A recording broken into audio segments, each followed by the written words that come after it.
નમસ્કાર મિત્રો, આપની યુટ્યુબ ચેનલ શ્રી હરિ સત્સંગમાં આપ સૌનું હાર્દિક સ્વાગત છે। આજના વિડીયોમાં આપણે સાંભળવાના છીએ શ્રી રામદેવજી મહારાજના 24 ફરમાન વિશે। દુખિયાના બેની એવા શ્રી રામદેવ પીર મહારાજ, જે હિન્દુઓના દેવ અને મુસ્લિમોના પીર તરીકે ઓળખાય છે, તેઓએ તેમના જીવનમાં પછાત વર્ગોના ઉદ્ધાર માટે ઘણા કાર્યો કર્યા। આ 24 ફરમાન જે તેમણે સમાધિ લીધા પહેલા આ સંસારને આપ્યા હતા, તેમને વિક્રમ સંવત 1515 ભાદરવા સુદ 11ના દિવસે સમાધિ લીધી હતી। આ 24 ફરમાન આ દિવસોમાં સાંભળવાથી દરેક દુઃખ દર્દ દૂર થાય છે અને રામદેવજીની કૃપા પ્રાપ્ત થાય છે।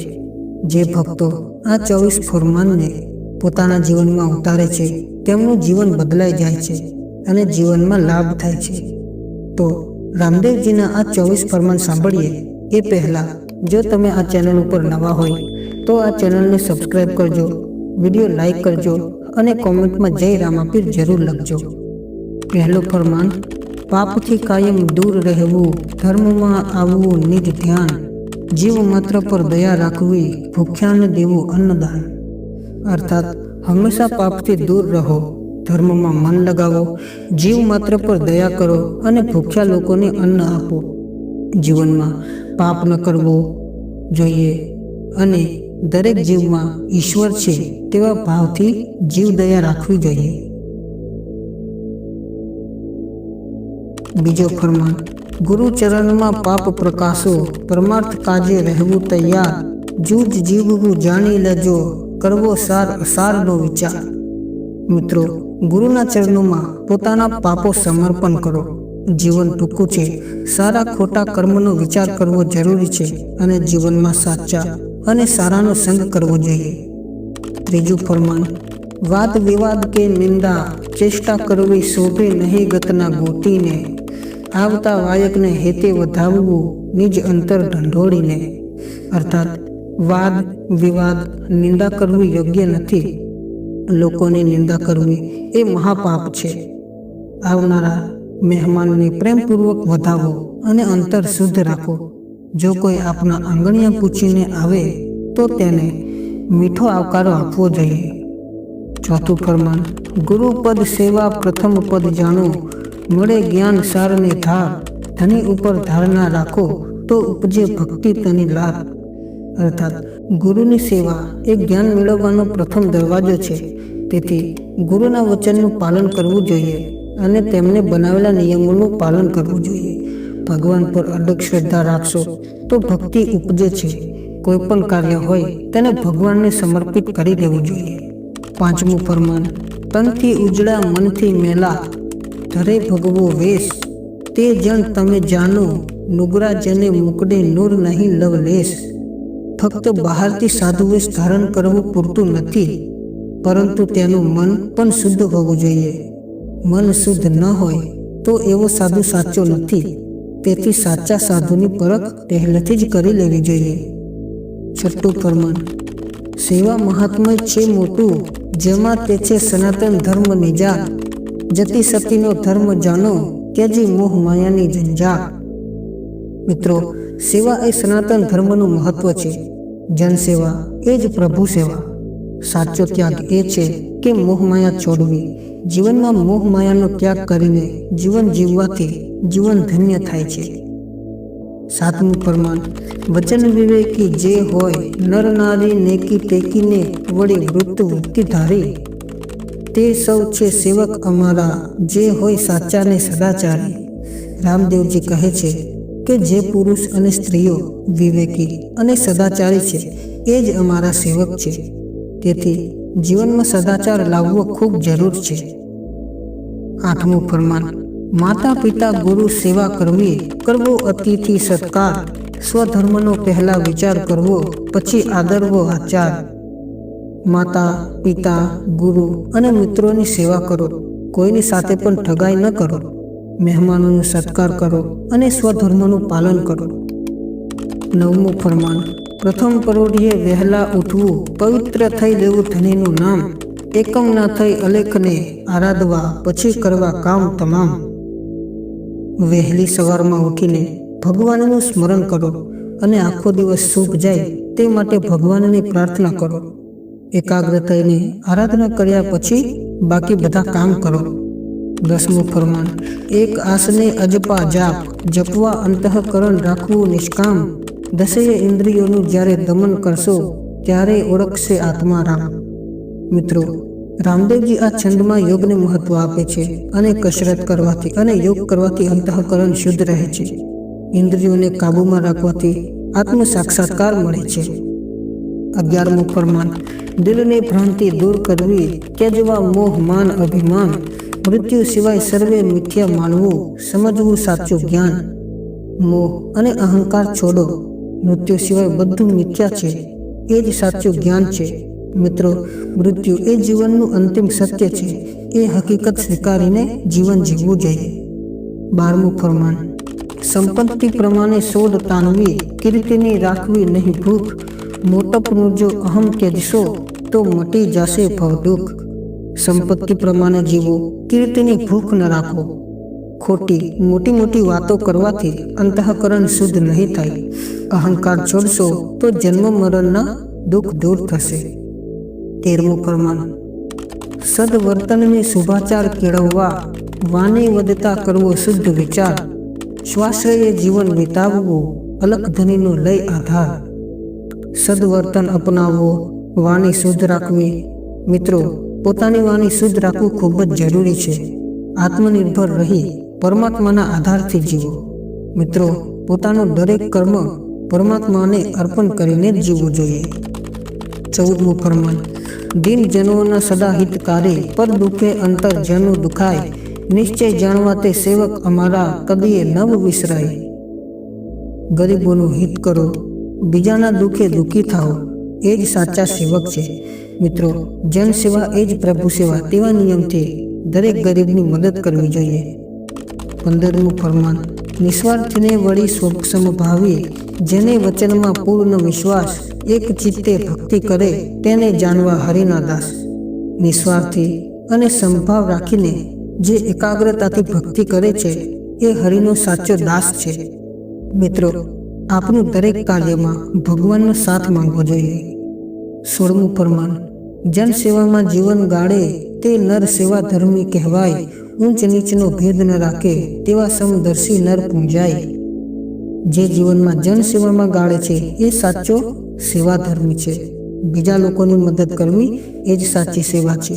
જે ઊંચ નીચનો ભેદ નથી રાખતો એવા સમદર્શી મનુષ્ય પૂજનીય છે.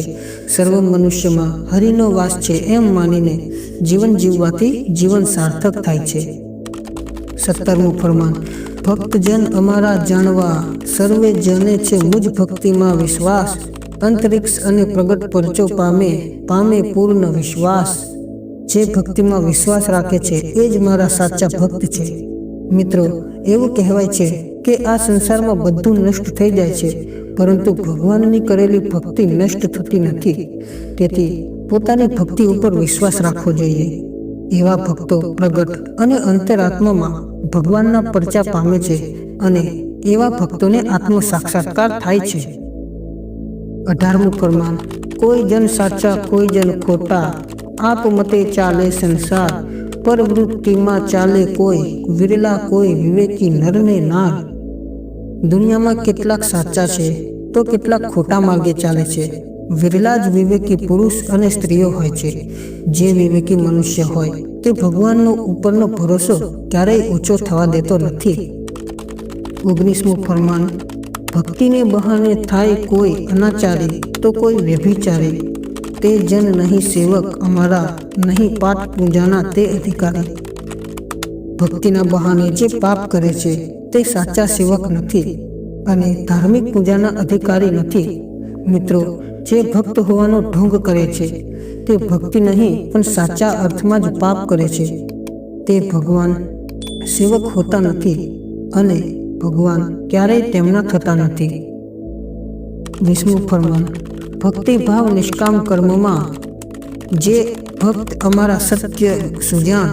નર નારી તે પ્રેમે પામે, 24 અવતારની આજ્ઞા પ્રમાણ. જે નિષ્કામ કર્મ કરે છે એ જ અમારા સાચા ભક્ત છે. એવા ભક્તો 24 અવતારની આજ્ઞાનું પાલન કરે છે. નિષ્કામ કર્મ કરીને ભગવાનના 24 અવતારની આજ્ઞાનું પાલન કરવું જોઈએ. 21મું ફરમાન. સભામાં સાંભળવું સૌનું, રહેવું મુજ આજ્ઞા પ્રમાણ. મુજ પદનો તે છે જીવ, અધિકારી પામી પદ નિર્વાણ. સભામાં સૌની વાત સાંભળો, પણ અંતે આજ્ઞા પ્રમાણે જ વર્તો. એ જ જીવ મુક્તિનો અધિકારી છે. જે મનુષ્ય પોતાના મનમાં હંમેશા ભગવાનનું સ્મરણ કરતો રહે છે, તે જ મનુષ્ય મુક્તિનો અધિકારી હોય છે. 22મું ફરમાન. નવને વંદન, નવને બંધન, વળી જે હોય નવ અંકા. નવદા ભક્તિ તે નરને વરે, વરે મુક્તિને કોઈ નર બંકા. નવદા ભક્તિ કરનાર ભક્તોને જ મુક્તિ મળે છે. એટલે કે 9 પ્રકારની ભક્તિ. જો કોઈ ભક્ત એ 9 પ્રકારની ભક્તિમાં સ્થિર રહે છે, તે ભક્તને અંતે મુક્તિ મળે છે. મિત્રો, નવદા ભક્તિ આ પ્રમાણે છે. શ્રવણમ કીર્તનમ વિષ્ણુ સ્મરણમ પાદસેવનમ અર્ચનમ વંદનમ દાસ્યમ સખ્ય આત્મનિવેદનમ. નવદા ભક્તિ જે 9 પ્રકારની ભક્તિ છે, તેમાં સૌ પ્રથમ શ્રવણ ભક્તિ એટલે કે સાંભળવાની ભક્તિ આવે છે, જેમાં ભગવાનના નામ, લીલા, કથા અને મહિમા સાંભળવું. બીજી ભક્તિ છે કીર્તન ભક્તિ એટલે કે ગાવું, ભગવાનના નામ, ભજન, કીર્તન ગાવા.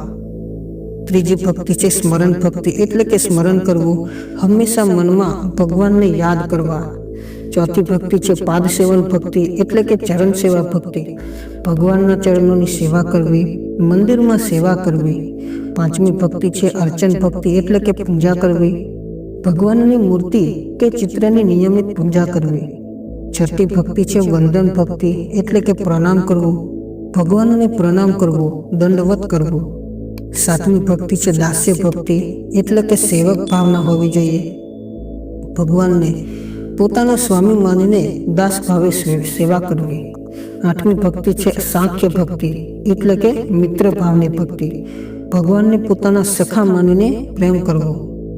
નવમી ભક્તિ છે આત્મનિવેદન ભક્તિ એટલે કે સમર્પણ ભક્તિ, પોતાનું સર્વસ્વ ભગવાનને સમર્પિત કરવું. આ 9 પ્રકારની ભક્તિને નવદા ભક્તિ કહે છે. રામાપીર મહારાજના ફરમાન મુજબ જે ભક્ત આ ભક્તિમાં નિષ્ઠા રાખે છે, તે જ મુક્તિનો અધિકારી બને છે. 23મું ફરમાન. દાન દિયે છતાં રહે અજાડી, વળી પારકી કરે નહીં આસ. આઠે પહોર આનંદમાં રહે, તેને જાણવું મુજ અંતરપાસ. દાન આપ્યા પછી પણ ગર્વ ન કરનાર, બીજાની અપેક્ષા ન રાખનાર અને સદા આનંદમાં રહેતો ભક્ત જ મને પ્રિય છે. 24મું અને અંતિમ ફરમાન. હું છું સૌનો અંતર્યામી, નિજ ભક્તોનો રક્ષણહાર. ધર્મ કારણ ધરતો હું, વિધ રૂપે અવતાર. હું સર્વનો અંતર્યામી છું, ભક્તોનું રક્ષણ કરનાર છું અને ધર્મ માટે વિભિન્ન અવતાર ધારણ કરું છું. તો મિત્રો, આ હતા રામદેવપીર મહારાજના 24 ફરમાન. જે ભક્તોએ આ ફરમાનોને શ્રદ્ધાપૂર્વક, ધ્યાનથી અને રામદેવપીર મહારાજ ઉપર વિશ્વાસ રાખીને સાંભળે છે, તેના બધા દુઃખો દૂર થાય છે અને રામદેવપીર મહારાજની કૃપા પ્રાપ્ત થાય છે અને જીવન સફળ થાય છે. આ છે રામદેવપીર મહારાજના 24 ફરમાન. જે મનુષ્ય આ ફરમાનને પોતાના જીવનમાં ઉતારે છે, તે પાપ દુઃખથી મુક્ત થઈને સાચા સુખ અને મોક્ષને પામે છે. તો મિત્રો, દુખિયાના બેલી એવા શ્રી રામદેવ ભગવાનનો જય, શ્રી અલખધણી રામદેવ પીરનો જય, હિંદવા પીરનો જય. મિત્રો, આશા છે તમને આ વિડીયો પસંદ આવ્યો હશે. તો કોમેન્ટમાં જય રામદેવપીર લખવાનું ભૂલતા નહીં. તો આપ સૌને મારા જય રામદેવ, જય શ્રી કૃષ્ણ.